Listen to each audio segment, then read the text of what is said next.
the engine. Pretty much set where it's going to be at this point. Had the bolts drop through the motor mounts.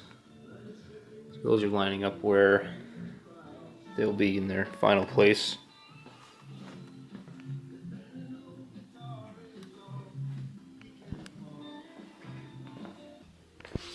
So my biggest concern doing this swap was how low the transmission could possibly end up hanging below the frame. So I would really like to get a flat skid plate on here. See the transmission pans hanging down maybe 1.5 inches or so, and I think I can get it up even further than that, because the only thing that's keeping it from moving up is a little stud kind of thing coming off of the transmission. Little piece coming off right here. It's coming off of the kind of the bell housing. And, probably just going to zip that off with a cutoff wheel. Should hopefully have enough clearance to be able to get a flat skid plate under here. So the engine actually fits pretty nicely for something that's got more than twice the displacement of the engine it's replacing. May have been able to make the stock Durango exhaust manifolds work if they were in better shape, but I think I'm going to go ahead and get some block hugger headers, and I won't need to worry about clearance at all at that point. So right now I'm working on figuring out how to support the transmission underneath the Jeep. I initially thought I might be able to use this DIY custom cross member that I picked up on Craigslist a while back, but the way it looks is I'm not going to have enough room to run the exhaust if I use this. The way this works is you get these tabs that you weld to the inside of the frame rail, and then the bar gets welded to whatever width it needs to be, and you can ideally get a flat skid plate underneath the center of the Jeep, which is what I was really hoping to do, but I'll probably be running a 3-inch exhaust with this engine, which seems to be the size that all the internet experts recommend running with a 5.2, and with the 3-inch it's really not going to leave much room between the top of the cross member and the bottom of the floor. There's not going to be anywhere near enough room, especially since I plan on doing a Line-X on the inside of the tub, and I don't want to have a whole bunch of heat cooking the floor and potentially making the Line-X bubble. So long story short, this cross member is not going to work, so I'm going to have to go back to using a skid plate. Right here I have the stock one. This will probably be what I'll use for now, but eventually I'll use a high clearance skid plate that I had on here previously. Really I'm just going to use this one, the stock one, for now, because it seems like it will work good with the transmission support that came off of the Durango. So basically the height of this is about the same as the height between the belly of the skid plate and where the bottom of the transmission is, so that'll work out alright, and I will eventually build a totally custom transmission mount and eliminate a lot of the wasted space in there so I can tuck it up higher. I was really hoping to use this cross member and maybe put a piece of flat, maybe 1/4 inch aluminum across the bottom of the frame, but there's no way that's going to work. So right now the bottom of the frame is pretty well rotted. There's no way that the factory nutserts are going to hold the probably 600 pounds or so that's going to be sitting on that skid plate now. So what I ended up doing was taking a 1/2 inch drill bit, drilling straight up through the nutsert. So I drilled out the threads and went through the top of the frame. See a little burr sticking up right here. But at each one I drilled through the top, and I'll be through bolting. Getting ready to put the transfer case on at this point so I can accurately line up where the bracket for the transmission needs to go on the skid plate. Just going to go around here and clean up some of the crap that's on it. Obviously need to make sure, really careful not to get anything inside the transmission, especially with this being an automatic.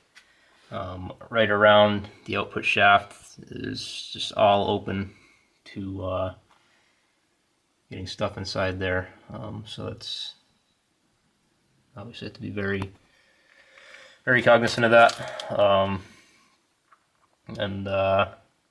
Go take a look at the transfer case that I picked up. I picked this one up off of Craigslist. I think I paid $100 for it. Long story short, we got the 4-cylinder Jeeps have a 21 spline, the 6-cylinder Jeeps have a 23 spline, the 44 RE has a 23 spline, which had a different MP231 bolted up to it, which is very convenient. There are a few different lengths of input shafts, so there'll be, you got the short, the medium, and the long. If you have a short shaft coming off your transmission, you can use any of them. If you have a medium shaft coming off your transmission, you can use the medium or the long. If you have a long shaft coming off your transmission, then you can only use the long. And I believe this has a medium, and I believe I need a medium. If not, then I will end up probably just swapping out the input shaft from the transfer case that came off of this. The reason I can't use a transfer case that came off of this is because it's got the long tail shaft on here. Maybe I could have swapped that with the one of the Jeep, but I just didn't want to mess with it. This also, even if you could make this work, it doesn't have the speed sensor on here like this one does. That's why I'm putting in the Cherokee one. So pull the adapter off and get this ready to slide in and mock it up and drill stuff.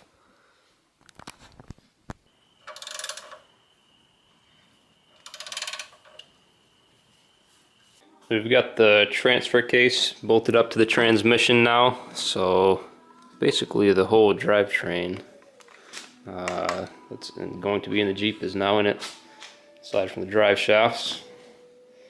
And we're going to figure out right now where the transfer case output shaft needs to be centered to.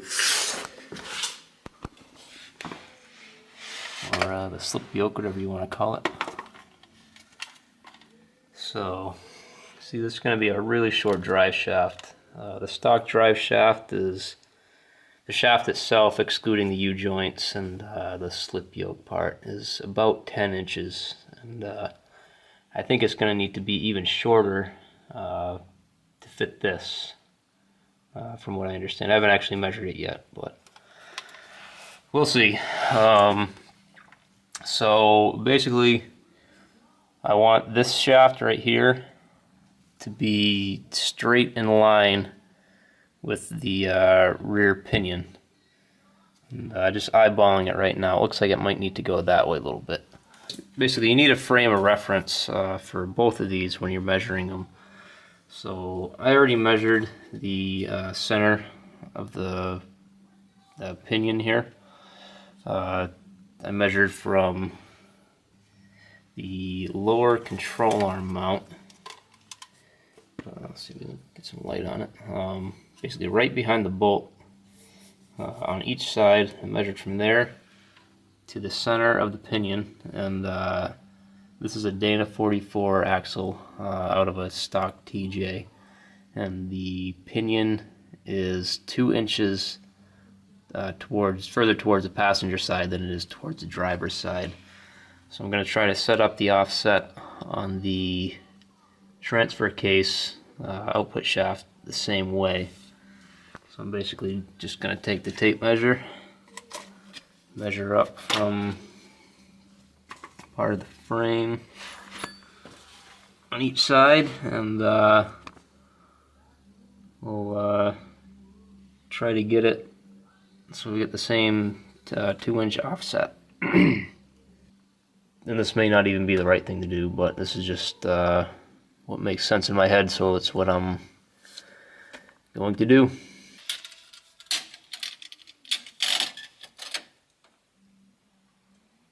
"20 inches, almost right in the dot."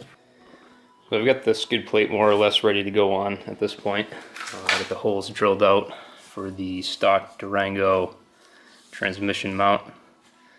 Ideally there would be some kind of a cross bracing laterally along this way in the skid plate, but for now it's just going to stay like that.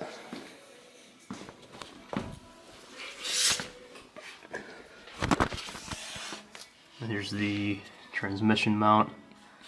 I have a piece of, or a shim I guess, that's cut at an angle to put, so the skid plate comes up flat and the mount's at an angle.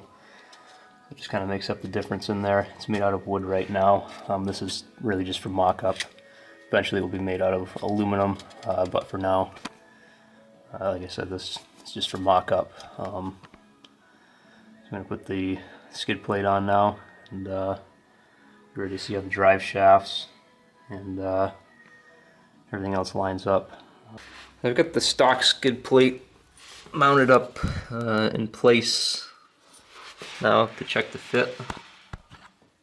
There's plenty of room left in the transmission tunnel to push this up further.